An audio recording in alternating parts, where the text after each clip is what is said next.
Hi friends, ಎಲ್ಲರಿಗೂ ನಮಸ್ಕಾರ. ನಾನಿವತ್ತು ನನ್ನ ವಿಡಿಯೋದಲ್ಲಿ ಸರಳವಾಗಿ ಭೀಮ್ನ ಅಮಾವಾಸ್ಯೆನ ಹೇಗೆ ಆಚರಿಸೋದು ಅಂತ ನಿಮ್ಮ ಜೊತೆ ಶೇರ್ ಮಾಡ್ತಾಯಿದ್ದೀನಿ. ಪ್ರತಿ ವರ್ಷ ಆಷಾಢ ಮಾಸದ ಕೊನೆಯ ದಿನ ಅಂದರೆ ಅಮಾವಾಸ್ಯೆಯಂದು ಈ ಭೀಮ್ನ ಅಮಾವಾಸ್ಯೆಯನ್ನು ಆಚರಿಸ್ತಾರೆ. ಈ ಬಾರಿ ಜುಲೈ 24 ಗುರುವಾರ ಭೀಮ್ನ ಅಮಾವಾಸ್ಯೆ ಬಂದಿರೋವಂಥದ್ದು. ಇನ್ನು ಭೀಮ್ನ ಅಮಾವಾಸ್ಯೆ ಅಂದರೆ ಪತಿಯ ಪಾದ ಪೂಜೆ ಮಾಡೋದಷ್ಟೇ ಅಂತ ಕೆಲವರ ಕಲ್ಪನೆ. ಆದರೆ ಇದಕ್ಕಿಂತ ಮುಖ್ಯವಾಗಿ ನಾವು ಅವತ್ತು ಶಿವ ಪಾರ್ವತಿಯರ ಪೂಜೆ ಮಾಡೋದು ಬಹಳ ಮುಖ್ಯ.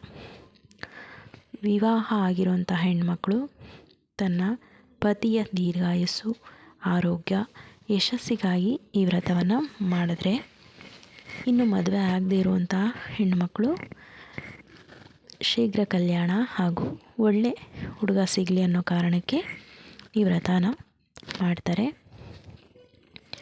ಇನ್ನು ಈ ಭೀಮ್ನ ಅಮಾವಾಸ್ಯೆಯಂದು ಬೆಳಗ್ಗೆನೇ ಎದ್ದು ಮಡಿಯುಟ್ಟು ಪೂಜಾ ಸಾಮಗ್ರಿಗಳನ್ನು ಅಣಿ ಮಾಡಿಕೊಂಡು ನಂತರ ನಾವು ಈ ಪೂಜೆಗೆ ಮುಖ್ಯವಾಗಿ ಒಂದು ತಟ್ಟೆಯಲ್ಲಿ ಅಕ್ಕಿಯನ್ನು ಹರಡಿ ಅದರಲ್ಲಿ 2 ದೀಪದ ಕಂಬಗಳನ್ನು ಇಟ್ಕೋಬೇಕು.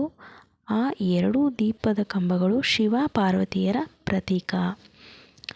ಈ 2 ದೀಪಗಳಿಗೆ ಅರಿಶಿಣದ ಕೊಂಬನ್ನು ಕಟ್ಕೋಬೇಕು. ನಂತರ ನಿಮ್ಮ ಬಳಿ ಶಿವ ಪಾರ್ವತಿ ಫೋಟೋ ಇದ್ದರೆ ಅದನ್ನು ಕೂಡ ಪೂಜೆಗೆ ಇಟ್ಕೊಳ್ಳಿ.